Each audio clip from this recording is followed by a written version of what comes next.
The sovereign verdict. From institutional erasure to operational accountability. Welcome. In this podcast, we are going to explore and examine institutional failure, constitutional accountability, participation integrity, operational safeguarding, and the future of justice reform through the safe chain framework. The sovereign verdict, operational continuity, human rights, and safe chain. So let's dive in. This is a legally grounded conclusion to season 8, where we have examined institutional accountability, Article 6 rights, safeguarding reform, participation integrity, and the future of operational justice infrastructure. Yes, you heard me right. Operational infrastructure.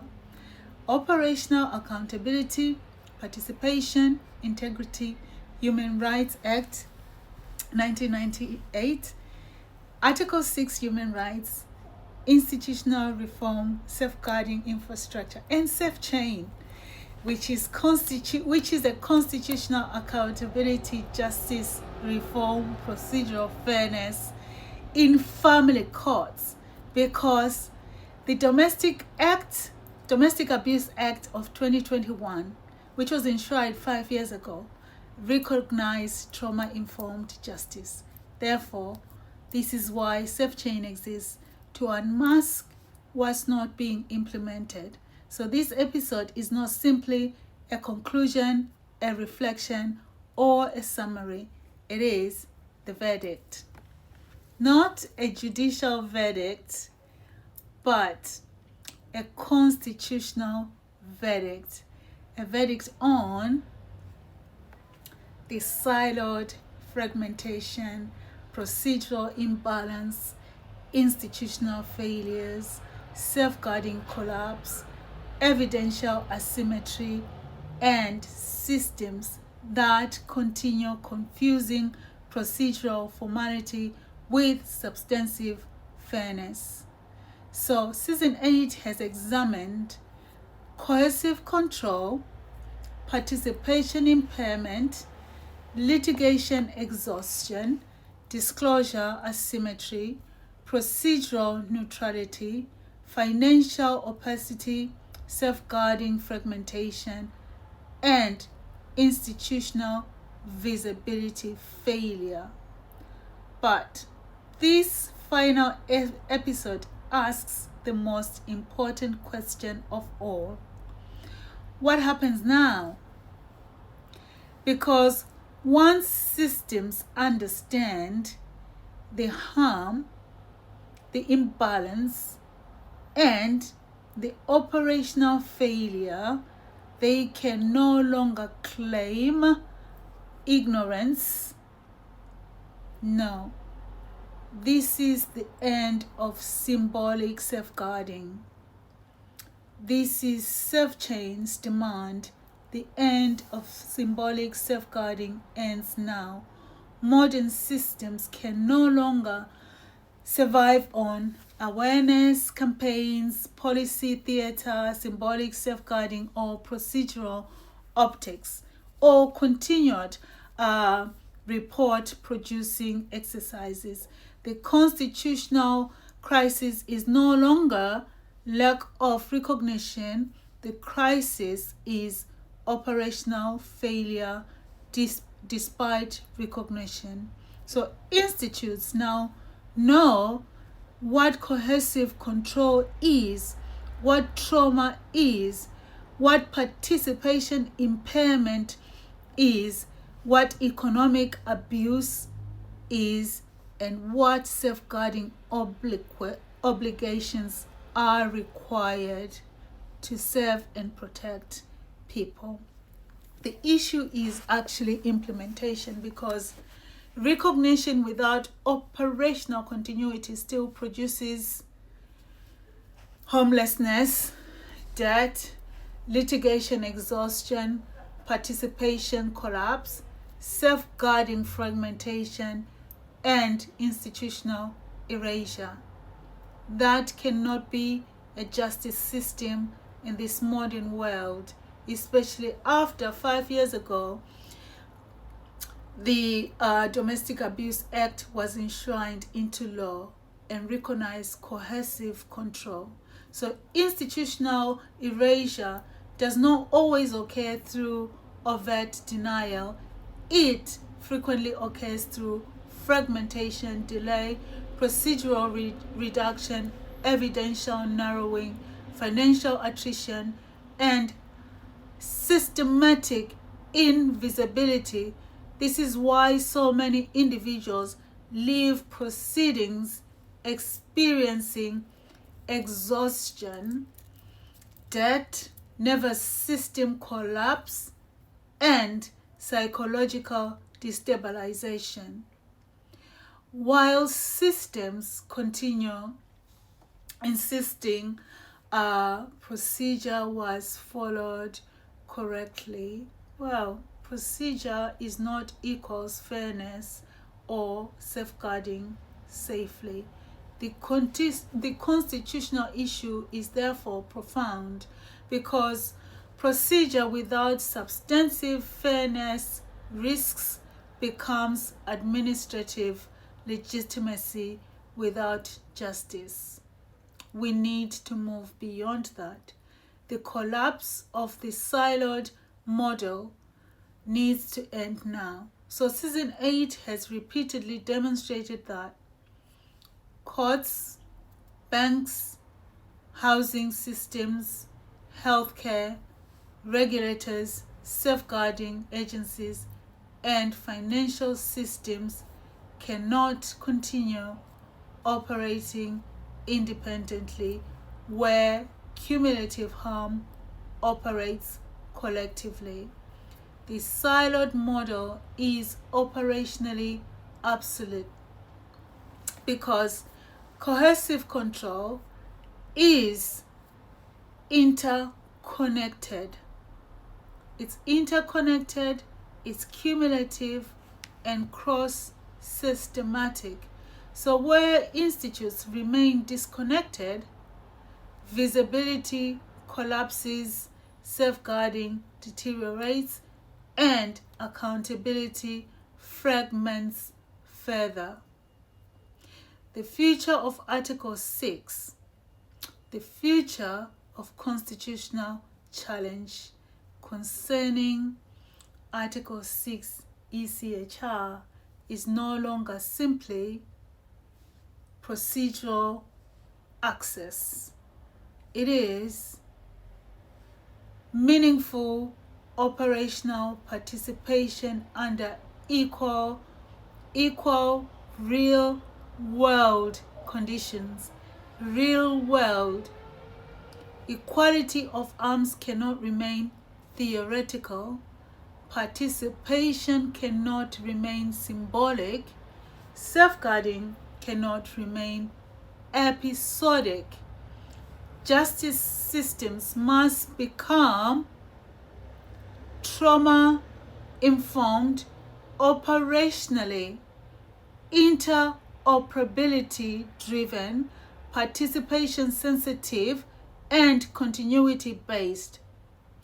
Otherwise, procedural fairness risks becoming constitutionally performative rather than substantive protection.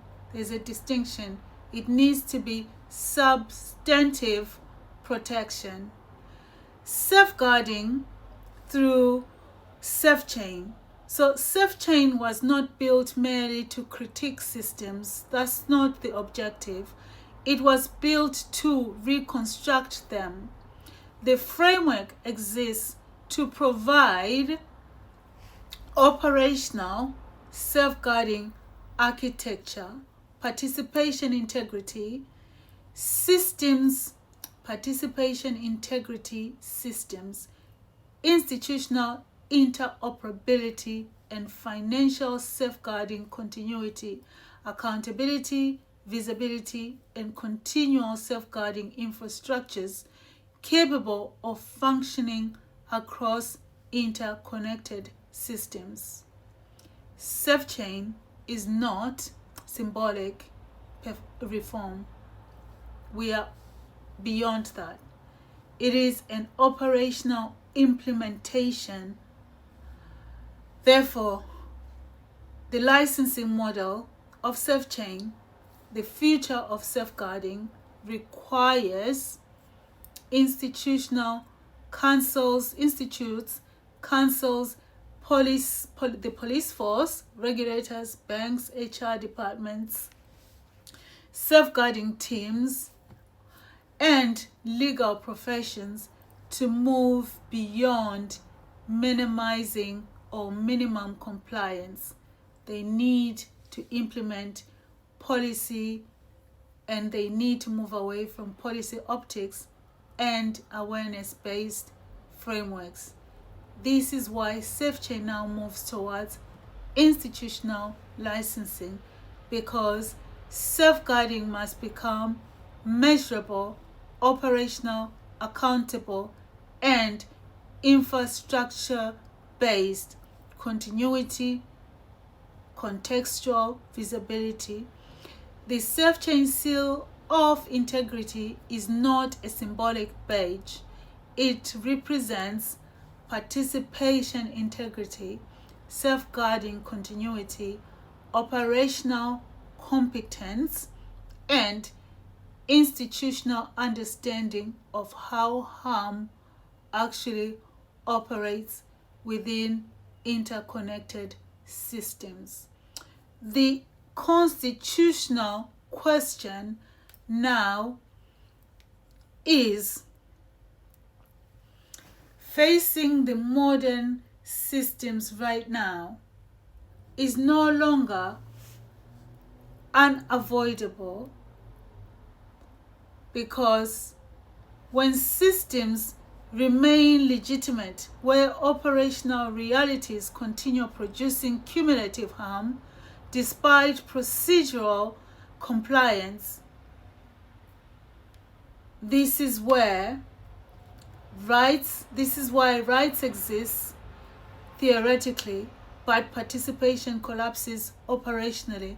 Where safeguarding exists theoretically, but fragmentation continues structurally. Where fairness exists procedurally, but asymmetry remains functionally embedded, public confidence inevitably deteriorates. And once public confidence deteriorates, constitutional legitimacy itself becomes vulnerable. The sovereign verdict. The sovereign verdict is safeguarding without continuity is incomplete. Neutrality without structural awareness is insufficient. Recognition without implementation is performative.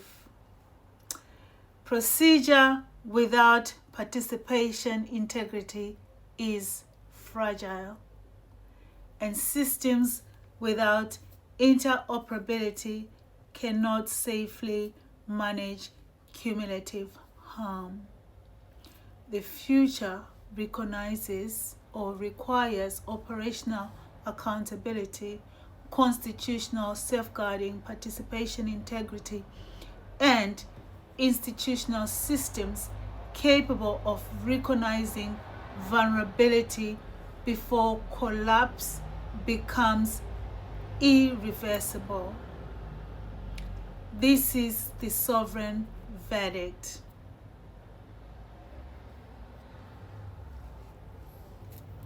Season 8 was never simply a podcast series. It was a constitutional audit, an examination of how systems process vulnerability, how institutes are fragmented, and that fragmentation is not capable of safeguarding, and how procedural imbalance operates, and how operational reform must now evolve. This work is not theoretical. It is built from lived experience, statutory analysis, safeguarding realities, and constitutional principles. And the future of safeguarding now depends upon whether institutes possess the courage to move beyond awareness, symbolic and performative neutrality towards operational integrity. This is the sovereign verdict, and this is Silent Screams, Loud Strength, and this is Unmasking Justice.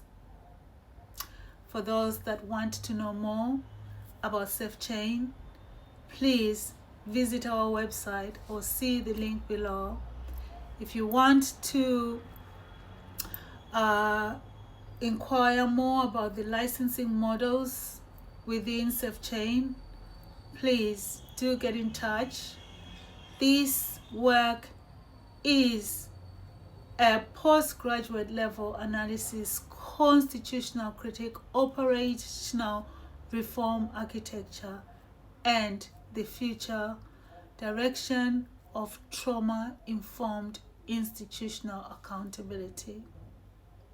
SafeChain now moves from framework to implementation.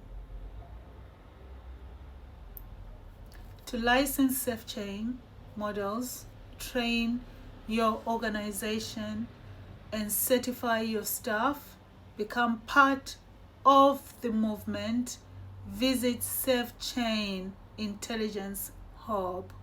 The links are all in this episode below. The future of safeguarding will not be built through symbolic policy alone.